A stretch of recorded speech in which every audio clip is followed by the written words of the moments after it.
അള്ളാന്റെ സ്വർഗത്തിലേക്ക് പോകാനുള്ള ഒരു എളുപ്പവഴി പറഞ്ഞു തരട്ടെ. സഹാബത്ത് ചോദിക്കുന്നു, ബലാ യാ റസൂലല്ലാഹ്, അല്ലാഹുവിന്റെ പ്രവാചകരെ അവിടെ നിന്ന് പറഞ്ഞു തന്നാലും. നബി തങ്ങൾ സ്വർഗത്തിലേക്ക് പോകാനുള്ള എളുപ്പവഴിയായി തന്റെ സ്വഹാബത്തിനോട് പറഞ്ഞു കൊടുത്തത് എന്തെന്നറിയുമോ? ഇന്ന് വഅദ് കഴിഞ്ഞ് ദുആയും കഴിഞ്ഞ് നിങ്ങൾ എല്ലാവരും ഇവിടെ നിന്ന് നിങ്ങളുടെ വീടുകളിലേക്ക് നിങ്ങൾ മടങ്ങി പോകുമ്പോൾ ആ നടന്നു പോകുന്ന വഴിയിൽ ഒരു കല്ല് കിടക്കുന്നു, ഒരു കമ്പ് കിടക്കുന്നു, ഒരു കുപ്പിച്ചില്ല് കിടക്കുന്നു. വഴിയിലൂടെ നടന്നു പോകുന്ന ജനങ്ങൾക്ക് ഉപദ്രവമായി എന്തെങ്കിലും ഒരു വസ്തു വഴിയിൽ കിടക്കുന്നത് കണ്ടാൽ നിങ്ങളതെടുത്തു മാറ്റിവെക്ക്, നിങ്ങളതെടുത്തു മാറ്റിക്കളഞ്ഞു നോക്ക്. നിങ്ങൾക്ക് എളുപ്പത്തിൽ സ്വർഗത്തിലേക്ക് കടന്നു പോകാൻ കഴിയുമെന്ന് ആദരവായ പ്രവാചകൻ നബി മുഹമ്മദ് മുസ്തഫ സല്ലല്ലാഹു അലൈഹി വസല്ലമ തങ്ങൾ പറയുന്നു, വഴിയിൽ കിടക്കുന്ന ജനങ്ങൾക്ക് ഉപദ്രവമായി കിടക്കുന്ന വസ്തുക്കൾ എടുത്തു മാറ്റിയാൽ നിങ്ങൾക്ക് സ്വർഗത്തിലേക്ക് പെട്ടെന്ന് പോകാൻ കഴിയുമെന്ന് മുത്തുനബി അവിടെ പറയുമ്പോ രണ്ടാമതായിട്ട് അല്ലാഹുവിന്റെ പ്രവാചകം തന്റെ സ്വഹാബത്തിനോട് ചോദിക്കുകയാണ്, യാ സ്വഹാബാ, നരകത്തിലേക്ക് പെട്ടെന്ന് വീണുപോകുന്ന ഒരു പാപം ഞാൻ നിങ്ങൾക്ക് പറഞ്ഞു തരട്ടെയോ? അല്ലാഹുവിന്റെ അദാബുകൾ കൊണ്ട് നിറച്ച നരകമുണ്ടല്ലോ, ആ ഭയാനകമായ നരകത്തിലേക്ക് പെട്ടെന്ന് വീണു പോകുന്ന ഒരു പാപത്തെ കുറിച്ച് ഞാൻ നിങ്ങൾക്ക് പറഞ്ഞു തരട്ടെയോ? സ്വഹാബത്ത് നബി തങ്ങളോട് ചോദിക്കുന്നു, എന്താണ് നബിയേ? പ്രവാചകൻ അവിടെ നിന്ന് പറഞ്ഞു കൊടുക്കുകയാണ്, പെട്ടെന്ന് നരകത്തിലേക്ക് വീണു പോകുന്ന ഒരു പാപം ഏതുപോലെ എന്നറിയുമോ? ഈ കാണുന്ന സ്ഥാപനത്തിന്റെ മുകളിൽ കയറി നിന്നിട്ട് അതാ ഒരു കല്ലെടുത്ത് താഴേക്ക് ഇട്ട് കഴിഞ്ഞാൽ എത്ര സ്പീഡിലാണോ അത് താഴെ വന്ന് വീഴുന്നത്, ഇതുപോലെ ജനങ്ങളെ നരകത്തിലേക്ക് വീണു പോകുന്ന ഒരു പാപമാണ്. നബി തങ്ങൾ ഉദാഹരണമായി പറഞ്ഞ രണ്ടാമത്തെ കാര്യം എന്തെന്നറിയുമോ? പറഞ്ഞാൽ അനുസരിക്കാത്ത മൃഗമുണ്ടല്ലോ, അത് കയറ് പൊട്ടിച്ചിട്ട് ഓടുന്നത് പോലെ പടച്ചവനെ നരകത്തിലേക്ക് പെട്ടെന്ന് വീണു പോകുന്ന ഒരു പാപത്തെ കുറിച്ച് നബി തങ്ങൾ അവിടെ പറഞ്ഞു കൊടുക്കുകയാ. നമ്മൾ വിചാരിക്കും പടച്ചവനെ കള്ളു കുടിക്കുന്നവരായിരിക്കാം, വ്യഭിചരിക്കുന്നവരായിരിക്കാം, പലിശ തിന്നുന്നവരായിരിക്കാം, അല്ലാഹുവിനെ മറന്നു നടക്കുന്നവരായിരിക്കാം. എങ്കിൽ എന്റെ പ്രിയപ്പെട്ട സഹോദരങ്ങളെ, അവര് മാത്രമല്ല അല്ലാഹുവിന്റെ പ്രവാചകൻ സ്വല്ലല്ലാഹു അലൈഹി വസല്ലമ തങ്ങൾ പറയുകയാ, ഈ സദസ്സിലിരിക്കുന്ന എന്റെ പ്രിയപ്പെട്ട സഹോദരങ്ങൾ സഹോദരിമാര്, നിങ്ങൾ കേൾക്കണേ. നബി തങ്ങൾ അവിടെ നിന്ന് പറഞ്ഞു തരികയാ, ഏതു പാപമാണെന്നറിയോ? നമ്മളെല്ലാവരും അല്ലാഹുവിന്റെ വിശുദ്ധമായ ഖുർആൻ പഠിച്ചവരാ. അല്ലാഹുവിന്റെ വിശുദ്ധമായ ഖുർആനില് 114 സൂറത്തുകള്, 6600-ൽ പരം വരുന്ന ആയത്തുകള്. അല്ലാഹുവിന്റെ വിശുദ്ധമായ ഖുർആനിലെ ഒരു സൂറത്ത് പോലും അറിയാത്ത ആരുമില്ലല്ലോ, ഒരായത്തും അറിയാത്ത ആരുമില്ലല്ലോ. നമ്മൾ ഒരുപാട് സൂറത്തുകൾ പഠിച്ചവരാണല്ലോ, ഒരുപാട് സൂറത്തുകളും ഒരുപാട് ആയത്തുകളും പഠിച്ചവരാണല്ലോ. എന്റെ പ്രിയപ്പെട്ട മുസ്ലിമേ, നബി തങ്ങൾ അവിടെ നിന്ന് പറയുകയാ, സ്വഹാബാ, നരകത്തിലേക്ക് പെട്ടെന്ന് വീണു പോകുന്ന ഒരു പാപം എന്തെന്നറിയുമോ? അല്ലാഹുവിന്റെ വിശുദ്ധമായ ഖുർആനില് 114 സൂറത്തുകളിൽ ഏതെങ്കിലും ഒരു സൂറത്ത് പഠിച്ചിട്ട് മറന്നു കളഞ്ഞാൽ, അല്ലാഹുവിന്റെ വിശുദ്ധമായ ഖുർആനില് ഏതെങ്കിലും ഒരു സൂറത്തുണ്ടല്ലോ, ഏതെങ്കിലും ഒരു ആയത്തുണ്ടല്ലോ, അത് പഠിച്ചിട്ട് മറന്നു കളഞ്ഞാൽ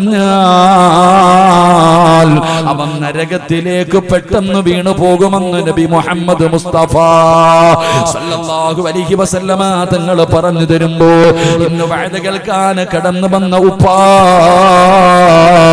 എന്റെ പ്രിയപ്പെട്ട പെങ്ങളെ, ഒരുപാട് സൂറത്തുകൾ പഠിച്ചവരാണല്ലോ. പഠിച്ചവനെ 30-ാമത്തെ ജുസു, അമ്മ ജുസു പഠിക്കാത്തവരില്ലല്ലോ. എത്രയോ സൂറത്തുകൾ കാണാതെ പഠിച്ചവരാ, എത്രയോ ആയത്തുകൾ കാണാതെ പഠിച്ചവരാ. ഓർമ്മയുണ്ടോ വാപ്പാ, ഓർമ്മയുണ്ടോ പെങ്ങള്?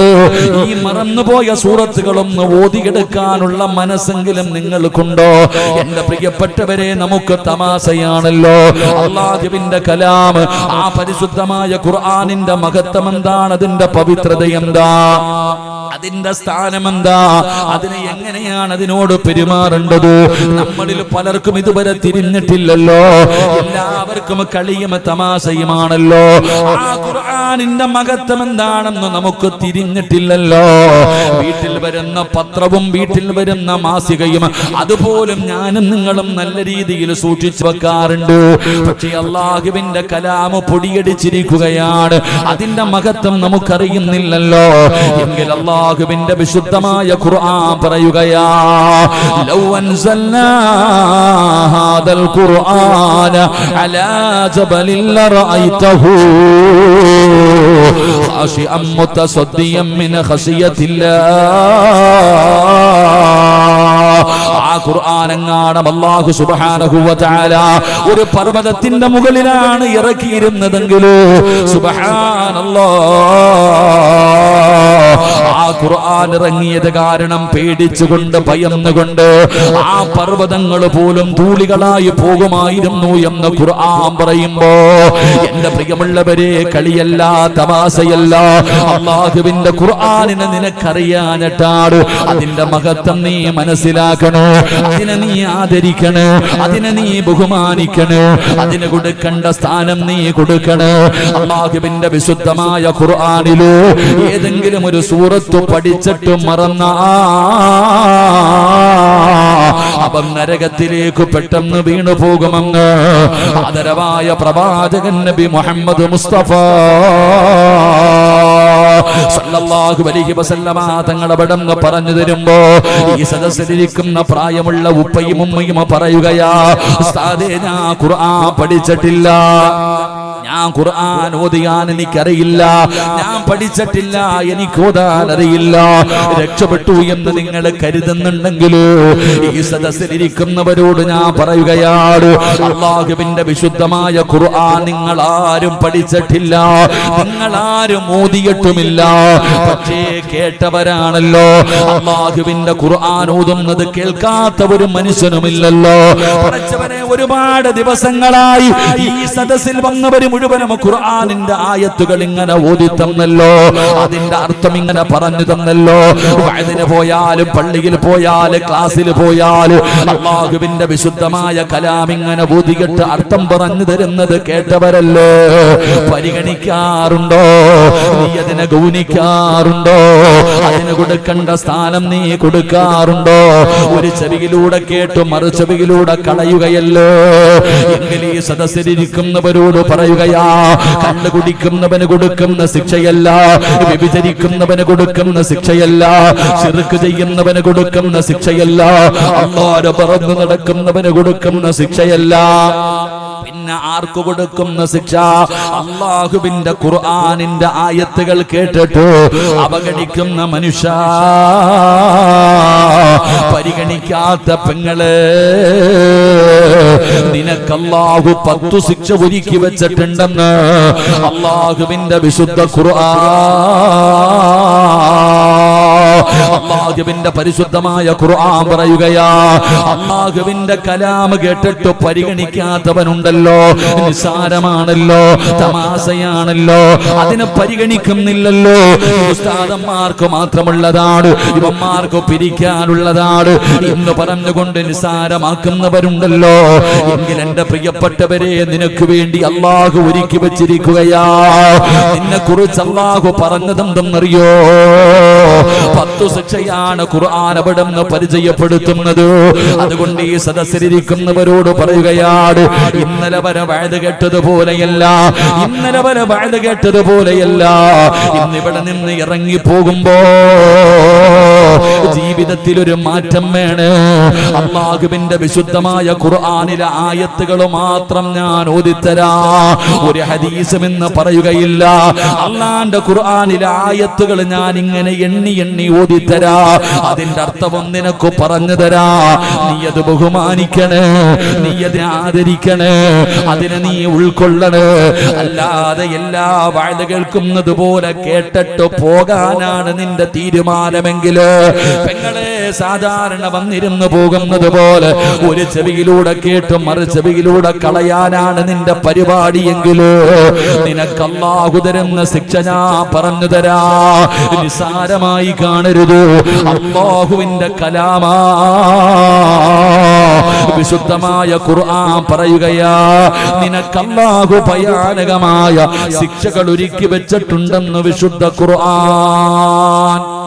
പ്രിയമുള്ള സഹോദരങ്ങളെ, സഹോദരിമാരെ, അല്ലാഹുവിന്റെ പരിശുദ്ധമായ ഖുർആൻ, ആ വിശുദ്ധമായ ഖുർആനിനെ, ആ ഖുർആനിന്റെ ആയത്തുകൾ കേട്ടിട്ട് പരിഗണിക്കാത്തവരുണ്ട്. അല്ലാഹു പറയുകയാ, വഇന്നഹു ലദിക്റുൻ ലക വലിഖൗമിക വസൗഫ തുസ്അലൂൻ. അല്ലാഹു നാളെ അതിനെക്കുറിച്ച് നമ്മളോട് വിചാരണ ചെയ്യുമെന്ന്, ആ ഖുർആനിനെ കുറിച്ച് പോലും അല്ലാഹു നമ്മളോട് നാളെ വിചാരണ ചെയ്യുമെന്ന് വിശുദ്ധമായ ഖുർആൻ പറയുമ്പോ അല്ലാഹുവിന്റെ കലാമ കേൾക്കുന്നവരാ, ഓതുന്നവരാ, ആ പരിശുദ്ധമായ ഖുർആനിന്റെ അർത്ഥങ്ങൾ നമ്മൾ പറയുന്നതും പ്രസംഗിക്കുന്നതും കേൾക്കുന്നവരാ.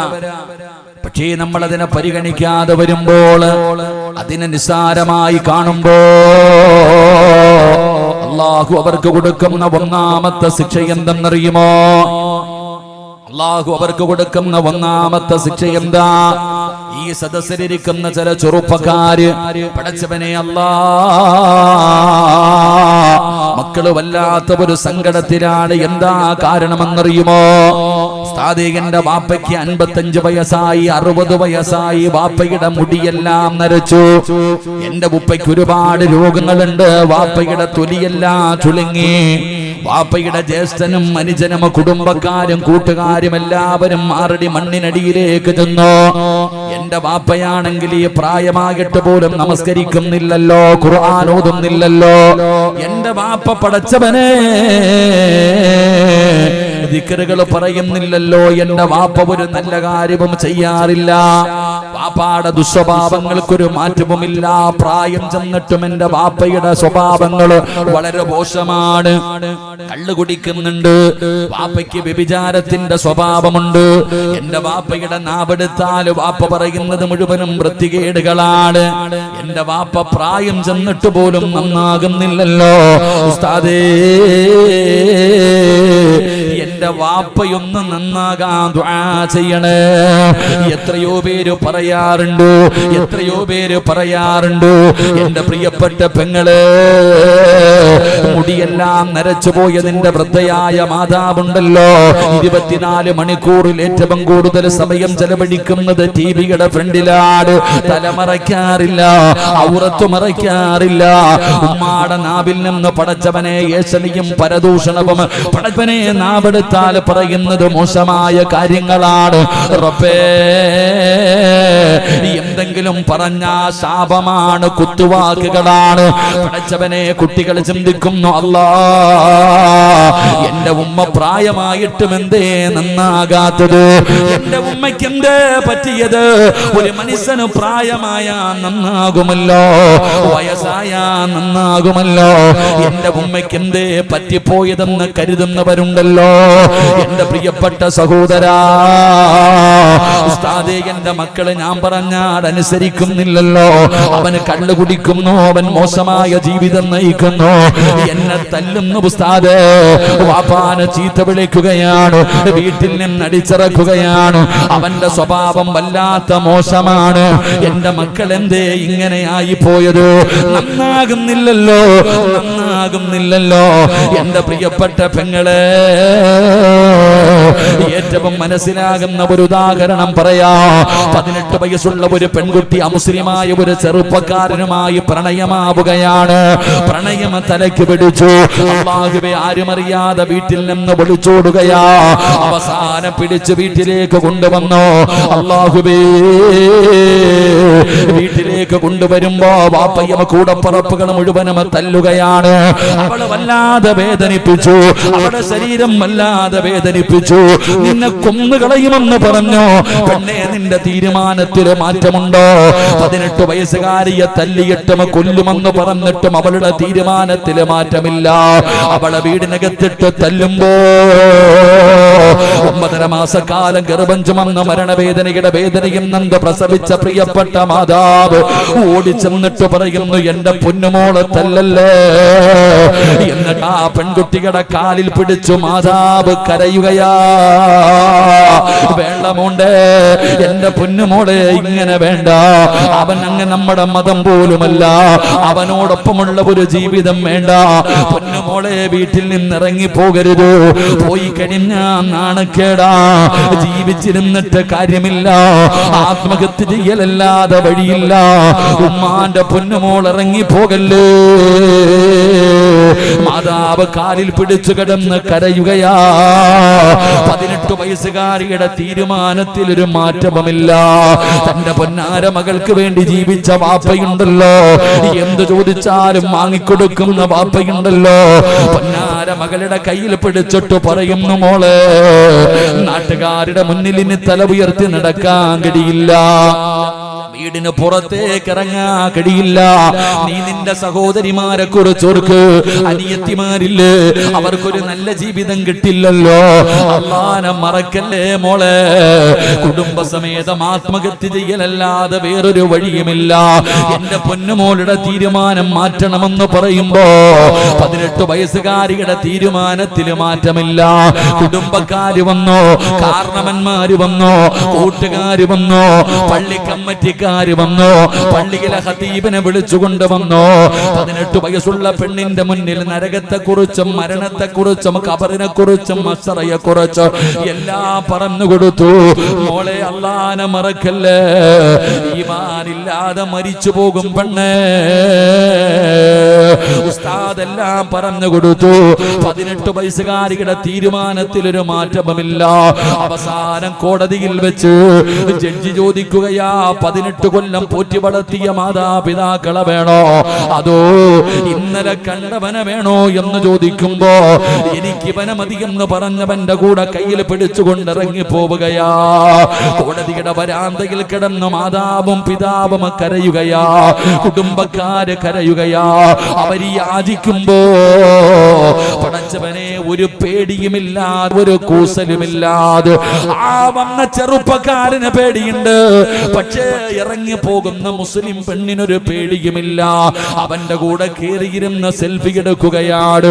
അവരുടെ ദേവാലയങ്ങളിൽ പോയി കല്യാണം കഴിച്ചിട്ട് ഫോട്ടോ എടുത്ത് ഫേസ്ബുക്കിൽ ഇടുന്ന യുവത്വമേ,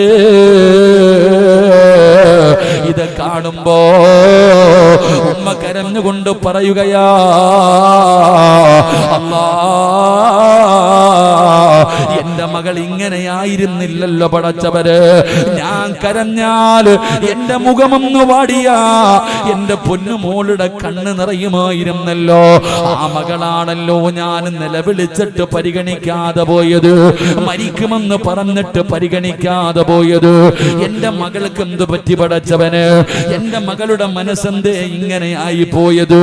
എന്റെ പ്രിയപ്പെട്ടവരെ, ഞാനതിന്റെ കാരണം പറഞ്ഞു തരാം. പ്രായമായിട്ടും നിന്റെ വാപ്പയും നിന്റെ ഉമ്മയും നന്നാകാത്തതിന്റെ കാരണമെന്താ? ആരൊക്കെ പറഞ്ഞു കൊടുത്തിട്ട് പടച്ചവരെ ഇന്നത്തെ യുവതലമുറ നന്നാകാത്തതിന്റെ കാരണമെന്താ? മരണമല്ല, ഖബറല്ല, നരകമല്ല, ഇനി എന്തൊക്കെ പറഞ്ഞു കൊടുത്താലും അവർക്കൊരു കൂസലുമില്ലല്ലോ. അതിന്റെ കാരണം എന്തെന്നറിയുമോ? അല്ലാഹുവിന്റെ കലാം കേട്ടിട്ട് പരിഗണിക്കാത്തവനെ, അല്ലാഹുവിന്റെ വിശുദ്ധമായ ഖുർആനിനെ അവഗണിക്കുന്ന മനുഷ്യ, അല്ലാഹു തരുന്ന ഒന്നാമത്തെ ശിക്ഷ എന്താ? അല്ലാഹു തരുന്ന ഒന്നാമത്തെ ശിക്ഷ എന്താ? വഇന തദഊഹും ഇലൽ ഹുദാ ഫലയഹ്തദൂ ഇദൻ അബദാ. അല്ലാഹുവിന്റെ വിശുദ്ധമായ ഖുർആനാ പറയുന്നത്. ഒന്നാമത്തെ ആയത്ത് അല്ലാഹു പറയുകയാ, അല്ലാഹു പറയുകയാ, വഇന തദഊഹും ഇലൽ ഹുദാ ഫലയഹ്തദൂ ഇദൻ അബദാ. പടച്ചവനെ അല്ലാഹുവേ, വിശുദ്ധമായ ഖുർആൻ കേട്ടിട്ട് അവഗണിക്കുന്നവനുണ്ടല്ലോ, പരിഗണിക്കാത്തവനുണ്ടല്ലോ, അവൻ അല്ലാഹു കൊടുക്കുന്ന ഒന്നാമത്തെ ശിക്ഷ, അല്ലാഹുവേ, അവന്റെ ഹൃദയത്തിലേക്ക് പിന്നെ ഈമാനിന്റെ വെളിച്ചം കേറൂല, അവന്റെ ഹൃദയത്തിലേക്ക് ഹിദായത്തിന്റെ വെളിച്ചം കേറൂല, പിന്നെ അവനെ നന്നാക്കാൻ ആരെക്കൊണ്ടും പറ്റൂല. പടച്ച റബ്ബവനെ കൈവിടുകയാണ്, അല്ലാഹു എഴുതി തള്ളുകയാണ്. 18 വയസ്സുള്ള മകളുടെ മുന്നിൽ വാപ്പയും ഉമ്മയും കൂടപ്പറപ്പും കുടുംബക്കാരും കാരണവന്മാരും കൂട്ടുകാരും നാട്ടുകാരും കമ്മറ്റിക്കാരും ഉസ്താദന്മാരും ആരൊക്കെ പറഞ്ഞിട്ടും നിന്റെ മകള് നന്നാകാത്തതിന്റെ കാരണം പറയാ. നിന്റെ 18ഉം 20ഉം വയസ്സുള്ള മകനുണ്ടല്ലോ, എന്തൊക്കെ പറഞ്ഞിട്ടും നന്നാകാത്തതിന്റെ കാരണം, ആരുടെ മുന്നിൽ കൊണ്ടുപോയിട്ടും മക്കള് നേരെയാകാത്തതിന്റെ കാരണം, അതിന്റെ കാരണം എന്തെന്നറിയോ? വൈദ ഖാല മൂസാ ലിഖൗമിഹി യാ ഖൗമി ലിമ തുദൂനനി വഖദ് തഅലമൂന അന്നി റസൂലുള്ളാഹി ഇലൈക്കും ഫലമ്മാ സാഹൂ അല്ലാഹു ഖുലൂബഹും വല്ലാഹു ലാ യഹ്ദിൽ ഖൗമൽ ഫാസിഖീൻ. എന്റെ പ്രിയപ്പെട്ട സഹോദരിമാരെ, നിസ്സാരമായി കാണേണ്ട ഒരു കാര്യമല്ല. വല്ലാതെ ഭയത്തോടെ നിനക്കതിന്റെ ആഴത്തെക്കുറിച്ച് അറിയാഞ്ഞിട്ടാണ്, അതിന്റെ ഗൗരവം നിങ്ങൾക്ക് മനസ്സിലാകാഞ്ഞിട്ടാണ്. അതുകൊണ്ട് അല്ലാഹുവിന്റെ ഖുർആനിന്റെ ഒന്നാമത്തെ ആയത്താണ് ഞാൻ പറയുന്നത്. നിങ്ങൾ സൂക്ഷിക്കണേ, നിങ്ങൾ പേടിക്കണേ. അല്ലാഹുവിന്റെ പരിശുദ്ധമായ ഖുർആനിന്റെ ആയത്തുകൾ കേട്ടിട്ട് അതിനെ പരിഗണിക്കാത്തവന് പടച്ച റബ്ബ് കൊടുക്കുന്ന ഒന്നാമത്തെ ശിക്ഷ എന്താ? വമൻ അളിലമു മിമ്മൻ ദുക്കിറ ബിആയാതി റബ്ബി ഫഅറദ അൻഹാ വനസിയ മാ ഖദ്ദമത് യദാ. അല്ലാഹു ഇങ്ങനെ വിശദീകരിക്കുകയാണ്. എന്നിട്ട് പടച്ചവൻ പറയുകയാ, വഇൻ തദൂഹും ഇലൽ ഹുദാ ഫലൻ യഹ്തദൂ ഇദൻ അബദാ. ഒന്നാമത്തെ ശിക്ഷ വിശദീകരിക്കുന്നില്ല. രണ്ടാമത്തെ ആയത്തേതെന്നറിയുമോ? അല്ലാഹു പറയുകയാണ്, വമൻ അളിലമു മിമ്മൻ ദുക്കിറ ബിആയാതി റബ്ബിഹി സുമ്മ അഅറദ അൻഹാ ഇന്നാ മിനൽ മുജ്രിമീന മുൻതഖിമൂൻ. അല്ലാഹുവിന്റെ വിശുദ്ധമായ ഖുർആൻ അവിടുന്ന് രണ്ടാമതായി പറയുകയാ. പടച്ച റബ്ബിന്റെ പരിശുദ്ധമായ ഖുർആനിന്റെ ആയത്തുകൾ ഓതിയിട്ട് ഉസ്താദന്മാര് പറയുമല്ലോ, കള്ള് കുടിക്കരുത്, വ്യഭിചരിക്കരുത്, അഹങ്കരിക്കരുത്. മോനെ, പടച്ച റബ്ബിനെ മറന്ന് നടക്കരുത്, അല്ലാഹനെ പേടിച്ച് നടക്കടാ, അല്ലാഹനെ ഭയന്ന് ജീവിക്ക്. പെങ്ങളെ, തലമറയ്ക്ക്, ഔറത്ത് മറയ്ക്ക്. അല്ലാതെ തോന്നിവാസികളെ പോലെ പടച്ച റബ്ബ് ചെയ്തു തരുന്ന അനുഗ്രഹങ്ങൾ മുഴുവനും ഇരുകൈയും നീട്ടി സ്വീകരിച്ചിട്ട് പുറങ്കാല് കൊണ്ട് പടച്ച റബ്ബിനെ ചവിട്ടി തേച്ച് നാണം കെടുത്തിയിട്ട് നടക്കല്ലേ. അല്ലാഹുവേ, ഇങ്ങനെ നടക്കുന്നവർക്ക് വേണ്ടി പടച്ച റബ്ബ് നരകം ഒരുക്കി വെച്ചിട്ടുണ്ട്. നരകത്തിന്റെ ശിക്ഷ വല്ലാത്ത കഠിനമാണ്. 3000 കൊല്ലമാണ് അല്ലാഹു നരകത്തെ കത്തിച്ചത്. ഈ ദുനിയാവിലെ തീയുണ്ടല്ലോ, നരകത്തിലെ തീയുടെ 70 അംശമാണ് ദുനിയാവിലെ തീയ്. ചെറുപ്പക്കാരോട് പറഞ്ഞു കൊടുക്കുമ്പോ ഇന്നത്തെ യുവത്വം ചോദിക്കുന്നു, ഉസ്താദേ, ഇതൊക്കെ വെറുതെ പറയുന്നതല്ലേ, ഇതൊക്കെ തള്ളലല്ലേ ഉസ്താദേ? എവിടെയാ നരകമിരിക്കുന്നത്? എവിടെയാണ് നരകമിരിക്കുന്നത്? ആകാശത്തിലാണോ, ഭൂമിയിലാണോ, കടലിനടിത്തട്ടിലാണോ? എവിടെയാണ് നരകമിരിക്കുന്നതെന്ന് പുച്ഛത്തോടെ കളിയാക്കി പരിഹസിച്ച് എന്റെ പ്രിയപ്പെട്ട യുവത്വം അവിടെ നിന്ന് ചോദിക്കുമ്പോ, നിനക്ക് നരകത്തിൽ നിനക്ക് വിശ്വാസമില്ലേ? എവിടെയാ ഉസ്താദേ നരകമിരിക്കുന്നത്? ഇതൊക്കെ ചുമ്മാതെ പേടിപ്പിക്കാൻ പറയുന്നതല്ലേ മോനെ. നിനക്ക് വിശ്വാസമില്ലെങ്കിൽ വിശ്വാസം വേണ്ട. കണ്ടാ വിശ്വസിക്കുമോടാ? നിന്റെ കണ്ണുകൊണ്ട് നരകം കണ്ടാ നീ വിശ്വസിക്കുമല്ലോ. അല്ലാഹുവിന്റെ പരിശുദ്ധമായ ഖുർആൻ ഇവിടെന്ന് പറയുകയാ, ഇല്ലെന്ന് പറഞ്ഞു നടക്കുന്ന യുവത്വേ, അല്ലാഹുവേ, നരകത്തെ കാടുമടി പെങ്ങള് എന്റെ പ്രിയപ്പെട്ട പെണ്ണിനോട് പറയുകയാ, +1 +2 പഠിക്കുന്ന, കോളേജിൽ പോയി ഡിഗ്രിക്ക് പഠിക്കുന്ന എന്റെ പെൺകുട്ടികളോട് പറയുകയാ, മോളെ നരകമുണ്ടെന്ന് പറയുമ്പോ നീ പരിഹസിക്കുകയല്ലേ, നീ കളിയാക്കുകയല്ലേ, മോളെ നരകം എവിടെയായിരിക്കുന്നതെന്ന് കാണണോ, അല്ലാഹു കാണിച്ചു തരും പെണ്ണേ, മോളെ നിന്റെ കണ്ണുകൊണ്ട് കാണുമല്ലോ. എടാ ചെറുപ്പക്കാരാ, ഇസ്രാഫീൽ എന്ന് പറയുന്ന മലക്ക്, സൂർ എന്ന് പറയുന്ന കാകളത്തിൽ രണ്ടാമത് മോതുമല്ലോ. അന്ന് പള്ളിപ്പറമ്പിൽ 6 അടി മണ്ണിനകത്ത് നിന്ന് എഴുന്നേക്കുകയാണ്. മണ്ണിനടിയിൽ കിടക്കുന്നവര് മുഴുവനും എഴുന്നേക്കുകയാണ്. പേടിച്ചു വിറച്ചുകൊണ്ട് എഴുന്നേക്കുകയാ. അതാ പടച്ചവനെ ഉടുതുണിയില്ലാതെ ഉമ്മ പ്രസവിച്ചിട്ടതുപോലെ ആണും പെണ്ണും കബറിനകത്ത് നിന്ന് എഴുന്നേക്കുകയാണ്. അല്ലാ, മൃഗങ്ങളെ നയിച്ചു കൊണ്ടുപോകുന്നത് പോലെ മലക്കുകൾ ഇങ്ങനെ നയിക്കുകയാ.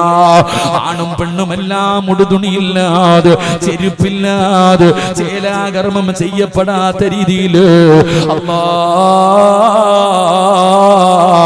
പടച്ച റബ്ബിന്റെ പരലോകത്തേക്ക് കൊണ്ടുവരികയാ. എന്റെ പ്രിയപ്പെട്ടവരെ, അതാ 15 ലക്ഷത്തോളം കിലോമീറ്ററുകളിൽ മുകളിൽ നിൽക്കുന്ന സൂര്യനുണ്ടല്ലോ, ആ സൂര്യൻ അസ്തമിച്ചിട്ട് 10 മണിയായല്ലോ, മഴ പെയ്തല്ലോ, എന്നിട്ടും നിങ്ങളുടെ ശരീരം വിയർക്കുന്നില്ലേ? പലർക്കും വല്ലാത്ത ചൂടല്ലേ, വല്ലാത്ത പ്രയാസമല്ലേ? എങ്കിൽ ഇതൊന്നും ഒരു പ്രയാസമല്ലടോ. അല്ലാഹുവിന്റെ പരലോകത്ത് ഞാനും നിങ്ങളും കടന്നു ചെല്ലുമല്ലോ. അന്ന് ചെമ്പിന്റെ തറയിൽ തുണിയില്ലാതെ നിരത്തി നിർത്തുമല്ലോ. അന്ന് ലക്ഷക്കണക്കിന് കിലോമീറ്ററുകൾ മുകളിൽ നിന്നിരുന്ന സൂര്യനുണ്ടല്ലോ, അല്ലാ താഴേക്ക് ഇറങ്ങി വരികയാ. അതാ തലയുടെ മുകളില്, ഒരു ചാണ് മുകളില് ആ സൂര്യന് അല്ലാഹു ഇങ്ങനെ താഴേക്ക് ഇറക്കുകയാ. ചിന്തിക്കു പെണ്ണേ, ചിന്തിക്കു ചെറുപ്പക്കാരാ. ലക്ഷക്കണക്കിന് കിലോമീറ്ററുകളിൽ മുകളിൽ നിൽക്കുന്ന അള്ളാന്റെ സൂര്യനുണ്ടല്ലോ, ഒരു ചാണ് മുകളിൽ ഈ തലയുടെ മുമ്പില്, ഈ തലയുടെ ഒരു ചാണ് മുകളില് അള്ളാഹു ഇങ്ങനെ ഇറക്കി നിർത്തുമ്പോ തുണിയില്ലാതെ, ചെരുപ്പില്ലാതെ, ചെമ്പിന്റെ തറയിൽ ഇങ്ങനെ നിൽക്കുന്ന രംഗമൊന്ന് ചിന്തിച്ചു നോക്ക്. ചൂടുള്ള നാളുണ്ടേ, കിയാമം നാളാ, ചുരുക്കി പറഞ്ഞാൽ എന്തു ഹാലാ ചൂളാ, വൻദോഷ വണ്ടിയോ മായി വരും നേ കാളാ, ക്ഷീണത്തിനാലൊലിക്കുന്നതാണേ ഈളാ, സുഹൃത്തുക്കളെ തിളയ്ക്കുന്നതാണേ മൂള, അമലൊന്നുമില്ല തങ്ങു ചെന്ന കോള. പടച്ചവനെ, വീട് കെട്ടുന്ന ചെറിയ കട്ട കണ്ടിട്ടുണ്ടോ? ഇഷ്ടിക നിങ്ങൾ കണ്ടിട്ടുണ്ടോ? ചെളിയുള്ള മണ്ണിനകത്ത് നിന്ന് ഇഷ്ടികയുണ്ടാക്കുകയാണ്. അത് ഉണങ്ങിക്കഴിയുമ്പോ നിരത്തി വെച്ചിട്ട് പച്ചവറകിട്ട് കത്തിച്ചതിന്റെ കളറ് മാറ്റുകയാ. ആ ചൂളയൊന്നും ഒന്നുമല്ലടാ ചെറുപ്പക്കാരാ. എന്റെ പ്രിയപ്പെട്ട വാപ്പാ, കാളവണ്ടി കണ്ടിട്ടില്ലേ? വലിച്ചു കൊണ്ടുവരുന്ന കാള, അതിന്റെ വായിലൂടെ പതയും നൊരയും ഇങ്ങനെ ഒലിക്കുകയാണ്. അതിന്റെ വായിലൂടെ പതയും നൊരയും ഇങ്ങനെ ഒലിക്കുകയാണ്. ഇതുപോലെ നാളെ പരലോകത്ത് വെച്ച് ജനങ്ങളുടെ വായിലൂടെ പതയും നൊരയും ഇങ്ങനെ ഒലിക്കുകയാ. എന്റെ പ്രിയപ്പെട്ട പെണ്ണേ, അടുക്കളയിൽ ചോറ് വെക്കുമല്ലോ, കലത്തിനകത്ത് കിടന്ന് ചോറിങ്ങനെ തിളച്ചു മറിയുകയാ. ഇങ്ങനെ കൊണ്ടുവരാനാട് ഈ ഭയാനകമായ നരകത്തെ എങ്ങനെ കൊണ്ടുവരാനാ? എനിക്കതിന് കഴിയില്ലല്ലോ. മാലിക്കേ, ഈ പ്രപഞ്ചത്തിന്റെ അധിപനായ പടച്ച റബ്ബിന്റെ കൽപ്പനയാ നരകത്തെ മഹ്ശറിലേക്ക് കൊണ്ടുവരാറ്. സുബ്ഹാനല്ലാഹ്, നരകത്തിന്റെ കാവൽക്കാരനായ മാലിക് എന്ന് പറയുന്ന മലക്ക് തന്റെ അനുയായികളെ വിളിക്കുകയാ. അവിടെന്ന് പറയുന്നു ചങ്ങലയെടുത്തു കൊണ്ടുവരാറ്, നരകത്തിന്റെ ചങ്ങലയെടുത്തു കൊണ്ടുവരാറ്.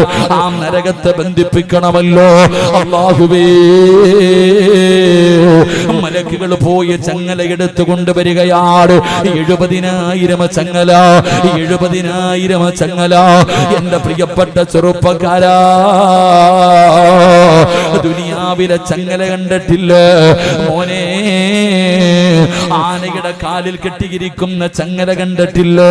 അതിന്റെ കൊളുത്തുകളുടെ വലിപ്പം കണ്ടിട്ടില്ല? എങ്കിൽ അല്ലാഹുവിന്റെ ഭയാനകമായ അദാബുകൾ കൊണ്ട് നിറച്ച നരകമുണ്ടല്ലോ. ആ നരകത്തെ വലിച്ചു കൊണ്ടുവരുന്ന ഒരു ചങ്ങലയിലെ ഒരു കൊളുത്തുണ്ടല്ലോ. ചങ്ങലയുടെ വലിപ്പമല്ല, ആ ചങ്ങലയിലെ ഒരു കൊളുത്തിന്റെ വലിപ്പം നിനക്കറിയണോ? ഈ കാണുന്ന ദുനിയാവുണ്ടല്ലോ, ഈ കാണുന്ന പ്രപഞ്ചമുണ്ടല്ലോ, ആ പ്രപഞ്ചത്തിനെക്കാളും വലുതാ. ഇതുപോലെയുള്ള കൊളുത്തുകൾ കൊണ്ടുണ്ടാക്കിയ ചങ്ങലയുണ്ടല്ലോ. 70,000 ചങ്ങല കൊണ്ടുവന്ന് നരകത്തിന്റെ ഒരു ഭാഗത്തെ ബന്ധിപ്പിക്കുകയാ. എന്നിട്ട് ഒരു ചങ്ങലയിൽ 70,000 മലക്കുകൾ പിടിക്കുകയാ. സുബ്ഹാനല്ലാഹ്. പേടിച്ചു വിറച്ചുകൊണ്ട്, കരഞ്ഞുകൊണ്ട്, തല താഴ്ത്തിപ്പിടിച്ചുകൊണ്ട് അല്ലാഹുവിന്റെ അദാബുകൾ കൊണ്ട് നിറച്ച നരകത്തെ ഇങ്ങനെ കൊണ്ടുവരികയാ. നാളെ കൊണ്ടുവരുമല്ലോ. നാളെ പടച്ച റബ്ബിന്റെ പരലോകത്തേക്ക് കൊണ്ടുവരുമ്പോ നരകം എവിടെയാണ് ഇരിക്കുന്നതെന്ന് ചോദിച്ച പെണ്ണ് ചുമ്മാതെയാണെന്ന് പറഞ്ഞ് കളിയാക്കിയ ചെറുപ്പക്കാരാ, അല്ലാഹുവിന്റെ ഭയാനകമായ അദാബുകൾ കൊണ്ട് നിറച്ച നരകമുണ്ടല്ലോ. ആ നരകത്തെ ഇങ്ങനെ കൊണ്ടുവരുമ്പോ നീ പറയുമടാ മോനെ, നീ പറയും പെങ്ങളെ, റബ്ബനാ അബ്സർനാ വസമിഅനാ ഫർജിഅനാ. ആ നരകത്തെ ഇങ്ങനെ വലിച്ചു കൊണ്ടുവരുന്ന രംഗം കാണുമ്പോ അവിടെന്ന് വിളിക്കുന്നു, റബ്ബനാ, എന്റെ രക്ഷിതാവായ അല്ലാഹ്, എന്റെ കണ്ണുകൊണ്ട് കാണുന്നു അല്ലാഹ്, നരകം കണ്ടു റബ്ബേ, നരകത്തിന്റെ ശിക്ഷ കണ്ടു റബ്ബേ, നരകത്തിന്റെ തീ കണ്ടു റബ്ബേ, നരകത്തിന്റെ വലിപ്പം കണ്ടു റബ്ബേ, നരകത്തിന്റെ അദാബുകൾ കണ്ടു നാഥാ. വസമിഅനാ, ആ നരകം കിടന്ന് വിളിക്കുന്നത് ഞാൻ എന്റെ ചെവി കൊണ്ട് കേട്ടു റബ്ബേ, അതുകൊണ്ട് ഫർജിഅനാ, വിശ്വാസമായല്ലോ, ഉറപ്പായല്ലോ, എനിക്കൊരവസരം തരണേ അല്ലാ എന്ന് പരലോകത്ത് കിടന്ന് തെണ്ടുമെന്ന് പറഞ്ഞത് വിശുദ്ധ ഖുർആനാ. അതുകൊണ്ട് ചെറുപ്പക്കാരാ, നിസ്കരിക്കാൻ പറയുമ്പോ അല്ലാഹുവിന്റെ വിശുദ്ധമായ ഖുർആൻ ഓതിയിട്ട് മോനെ നിസ്കരിക്കടാ. അല്ലാഹുവിന്റെ പള്ളിയുടെ മിനാരത്തിൽ നിന്ന് ഹയ്യ അലസ്സലാ ഹയ്യ അലൽ ഫലാഹ്, അല്ലാഹുവിന്റെ പള്ളിയുടെ മിനാരത്തിൽ നിന്ന് വിളിച്ചു കഴിഞ്ഞാൽ